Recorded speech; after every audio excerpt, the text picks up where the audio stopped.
And then let's talk a moment about pork, ham, bacon, pepperoni. These are some of the things that the Scripture tells us we should not eat.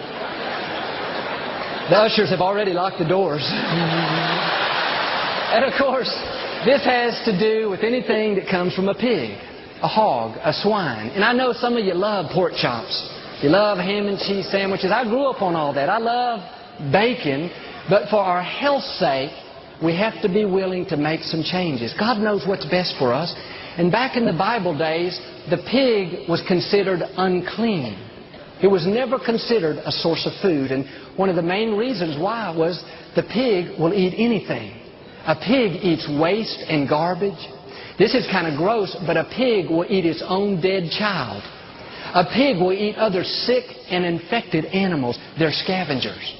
And what's interesting is the pig has one of the quickest and poorest digestive systems of any animal. It takes only 4 hours, and that's not good.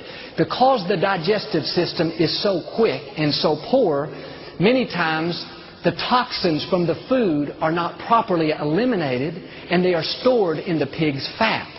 That means that pig can eat all kinds of filth and garbage. It can eat other infection. 4 hours later, it's sent to the slaughter and butchered. In a few days, it's on your plate at home. You're having ribs. The problem is the toxins were never properly eliminated from the pig. On the other hand, the animals that God says are okay for us to eat, like cow, lamb, deer, buffalo, these animals eat fresh, clean vegetation. Their digestive system is much more sophisticated. In fact, a cow basically has 3 stomachs. And that fresh, clean vegetation is processed through a digestive system that takes 24 hours. Think about it. 24 hours versus 4 hours. Would you rather eat an animal that eats waste and filth, or an animal that eats fresh, clean vegetation? An animal that poorly processes the food and stores the toxins in its fat, or an animal that properly eliminates the toxin from its body?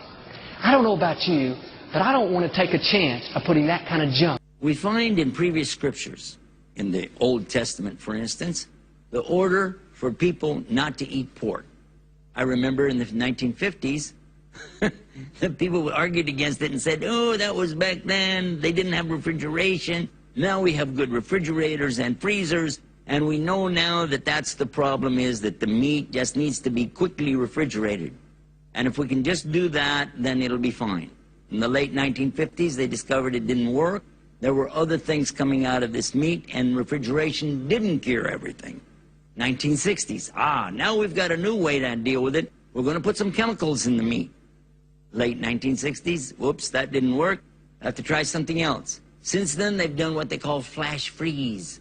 Freeze it, you know, and now that should work.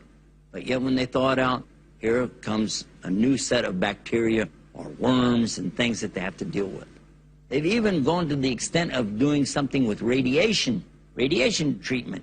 Can you imagine making the pig radioactive? Can you imagine glow-in-the-dark pig meat? I don't know. But this is the kind of condition that we're in when people just don't seem to want to catch on. You were told by your Creator. You were told by the one who made you and I and the pig. He made us, and he told us what to do. Now, of course, we have this in Islam as well. In the Quran, there's the clear order for the believers to stay away from the laham khanzir. Laham is flesh, khanzir means pig meat. And then somebody might say, well, okay, but that's just the flesh. We could eat the skin maybe, or we could maybe, eat the feet of him. They boil the pig's feet. Or maybe we could eat his ears, maybe because there's no flesh in the ear. And they start with all these arguments, and you think, are you crazy? What is the matter with you? Haven't you understood? Here, you have an order from your Creator, the one who manufactured us, okay? He's giving you clear instruction. Here's your book. Here's the owner's manual. Don't do it. And you're trying to find ways around it. What about alcohol? Again, for centuries we've been told, don't consume alcohol. It says in the Quran, more or less the meaning of it is that there are benefits, okay, but there's damage, and the damage far outweighs any benefit you're ever going to get out of the alcohol. So leave it. Do not drink it. Don't drink alcohol. Today they can show you scientifically, well, the chemical reaction inside the human being, the dependency on alcohol, there is something that's addictive within there, and some people are unable to get away from the addiction when they get into alcohol. They become alcoholics, and there's nothing they can do about it. How come we couldn't just take what it said? Don't do it.